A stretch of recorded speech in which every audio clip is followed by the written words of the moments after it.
Hello, Peter here, your Pinoy accountant, and in this video, I will show you paano nyo ba i-amend yung previously filed ninyo na mga income tax return. So in this video, yung isa-sample natin, for example, yung third quarter ninyo na ITR na file na ninyo, but there are errors. For example, yung mga any errors lang doon sa yung previously filed na return, you can amend it. For example, may under declared sales or mas mababa yung mga figures na nakalagay doon. For example, yung sales ninyo from the previous quarter is 500,000 but the correct sales is 600,000.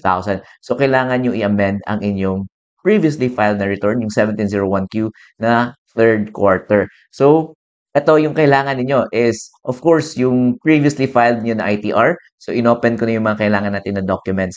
Yung previously filed na ITR for the third quarter, again, yung deadline na to is November 15, but the 15 is on a Saturday. So, mamumove yan sa following Monday. So, November 17, yung deadline natin, 1701Q for the third quarter. So, ayan, open nyo lang yung inyong previously filed na ITR. And then, of course, your proof of payment. Yan, i-open ninyo. And then, yung proof of filing na din, yung tax return receipt confirmation, yung sa previously filed na ITR. So, ito, this is our third quarter. Ito yung original na na-file natin. And yung kita nyo dito sa number 3, the amended return is nakatick dyan is no because ito yung original nga natin na file. So, ano ba yung pwede natin i-amend? So, any details na nakalagay dito, ay zoom ko lang. Ayan, so any details na nakalagay dito sa 1701Q na kailangan yung ipalitan. For example, kahit itong mga minor details ng kagaya ng filer type, ayan. For example, yung napili nyo is professional and single proprietor kayo, you can actually amend your 1701Q and the ATC. For example, mali yung napili niyo, graduated income tax rate, but 8% dapat kayo. So, mali na yung na-file ninyo. So, tandaan niyo if ano yung pinili niyo for the taxable year sa first filing ninyo, yan na yung gagamitin niyo all throughout. For example, first quarter nag 8% kayo. So the entire 2025, ayan, 8% kayo. So ayan, so madami pa kayong pwedeng i-amend. So lahat ng details na nakalagay dito sa inyong ITR ninyo, pwede niyo i-amend. So yung usual na ina-amend dito is punta tayo sa details ng ating sales.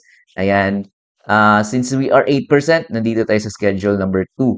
So, for example, ayan, i-zoom ko lang.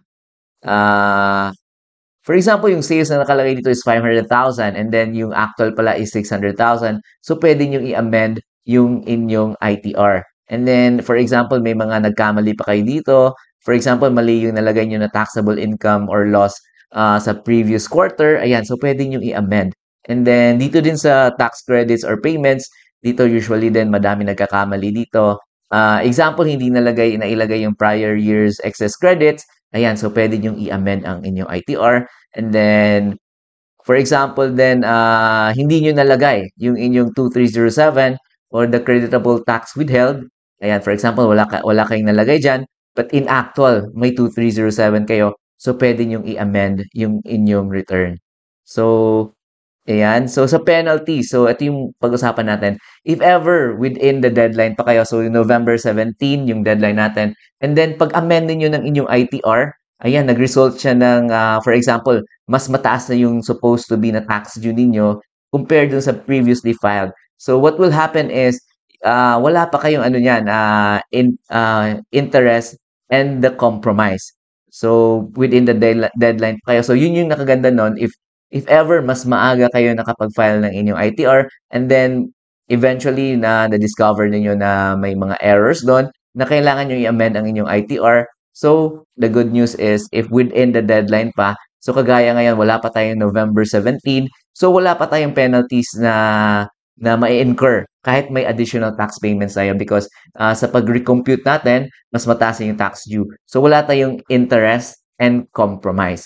But if ever yung unfortunate nito, if ever outside the deadline na, for example, kahit November 18 na kayo, November 18 yung final, I mean, inamend yung ITR ninyo, but that is beyond na ng deadline. So, you will incur na the interest and the compromise. So, kailangan nyo nang ipakompute yun sa inyong RDO so that sila na yung magkukompute mismo ng interest or the compromise nyo. So, yung interest niyo again, that is 6% or 12%, depende sa category nyo. If you are micro and small taxpayers, ibig sabihin below 20 million yung annual gross sales natin. So I believe naman, or I think na most of us are nabibelong doon sa the micro and the small taxpayers. So we can avail of the reduced interest and penalties. So yung compromise naman, 500, it will start sa 500 or 1,000 pataas. So depende yon. So yun, if ever, ayun, late na kayo sa pag-amend ay with beyond na ng deadline, so kailangan nyo ipa-recompute yung penalties. So, ayan. So magsasample na tayo. So, i-open na natin yung ating EBIR form. So, in our example for today, ayan, nagkamali tayo sa sales. So, we will add yung ating sales. Papalitan na to natin ng 600,000 instead of 500,000. So, ito, i-open na natin ating EBIR form.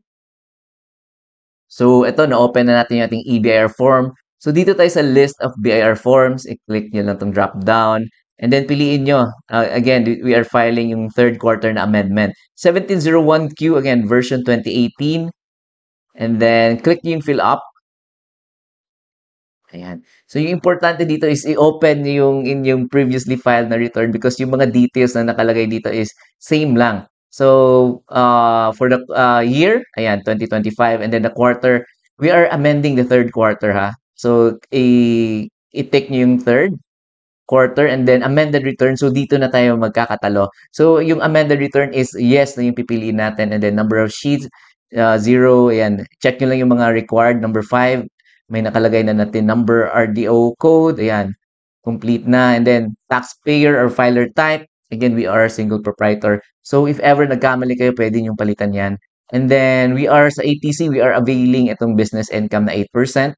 Ayan, i-tick lang ninyo. And then, check nyo yung mga other details. Taxpayer's name, complete. Registered address. Ayan, naka-indicate na. Zip code. Nakalagay na. So, dito na tayo sa number 11, the date of birth. Again, follow nyo lang yung format niyan. The month, the day, and the year. Ayan. And then, email address. And then the citizenship. Ayan. Filipino. Filipino. Ayan. Filipino. Anyway, so, ayan. Foreign tax number. Ayan. If applicable lang. So, in most cases, leave it blank lang. And claiming foreign tax credits. Again, this is no. In most cases. Number 16, ayan, nakatick na siya automatically dahil 8% yung pinili natin sa taas. And then, method of deduction dito mag-apply sa atin because we are opting for the 8%. Part 2, ayan, leave it blank lang on the spouse.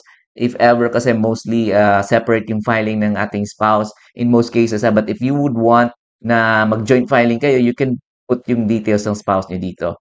And, ayan, wala pa tong details dito. So, proceed na tayo sa the page 2. So, dito na tayo sa ating schedule 2, the 8% income tax rate. So, yung tip lang dito is open nyo lang yung inyong yung previously filed return natin. And doon na natin kukunin yung mga details. So, yung sales natin, kita nyo dito, previously filed is 500,000. But, ayan, papalitan na natin. We will correct na dito sa ating amended return. So, 600,000 yung ilalagay natin. So, the sales na natin is 600,000. Ayan. So, non-operating income, if ever you have, you put it there. For example, mga other than your business income, mga side income ninyo. For example, garage sale, yung mga tipong ganon. So, it's not part of your business. So, in most cases, zero lang naman yung nakalagay dyan. And then, automatic yung kinumpute yung total income for the third quarter. Ayan, 600,000. And then, ito, total taxable income or loss previous quarter. Again, so this is the first and the second quarter. So, i-check natin yung ating previously filed. So, total taxable previous quarter is 300,000. So, yan yung ilalagay natin. So, if ever nagkamali kayo, so ilagay nyo yung correct figure.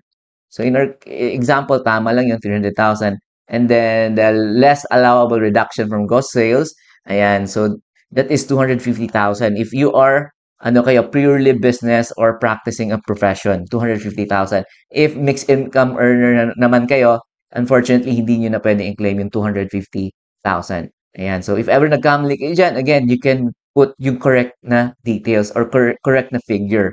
So, yan, 250,000. So that would give us itong taxable income to date na 650,000 and then yung tax due natin is 52,000. If babalikan natin yung previously filed, ayan, previously filed natin yung tax due is 44,000. So, may kailangan pa tayong additional tax payment. 44. So, kailangan natin mag-add ng 8,000 na payment. So, ito, continue tayo. Tax credits na tayo. For example, ayan, 0 lang yan. I-check nyo yung previously filed. 0 ba? Ayan, 0. And then, tax payment for the previous quarters, for the first and the second quarter, 10,000. So, yung ilalagay natin dito is 10,000. Ayan.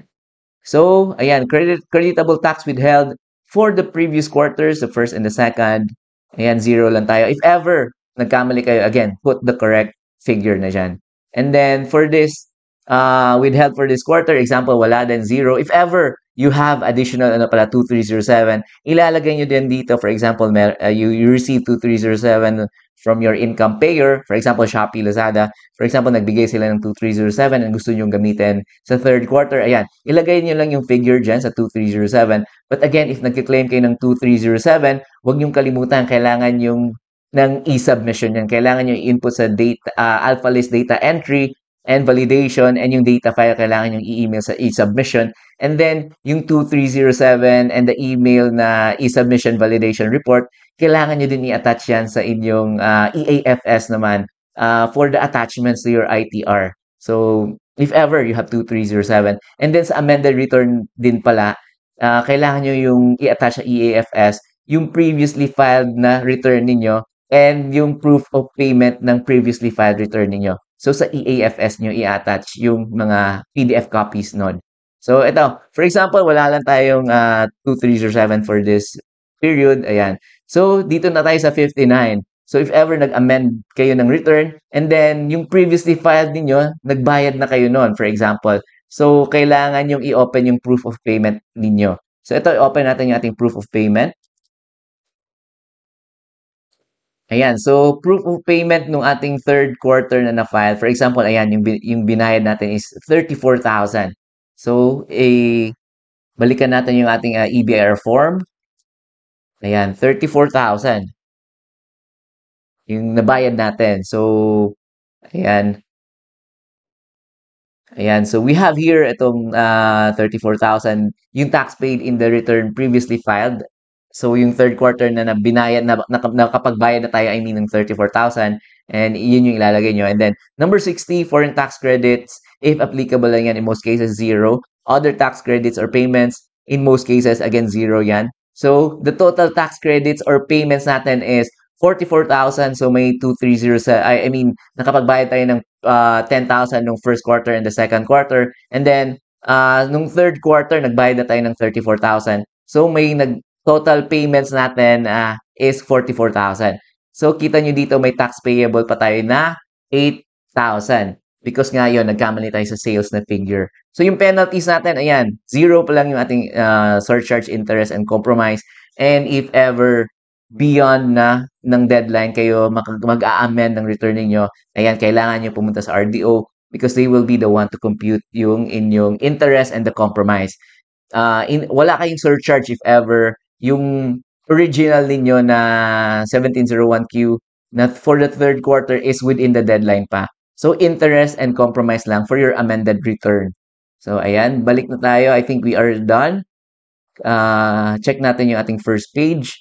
So, dito tayo sa total tax payable. Tax due natin, yung na-compute natin is 52,000. And then we have the tax credits and payments, 44,000. That would give us itong tax payable na 8,000. And penalty 0. Ayan, kita nyo, total amount payable and the aggregate amount payable is 8,000. So, I think we are done. And click natin yung validate. Ayan, validation successful. Okay ninyo. And then save, of course. And then print a copy. So, yun nga yung nakaganda dito is kailangan yung best practice is to print yung final copy ng inyong in PDF, pwedeng PDF na yung ITR niyo. So that yun, pwede yung balikan. Kagaya nito, nag-amend tayo ng return. So, may mababalikan tayo na 1701Q na previously filed natin. So, print niyo and then dito na tayo sa last step na is the submit final copy. Ayan, are you sure you want to submit? Click niyo OK.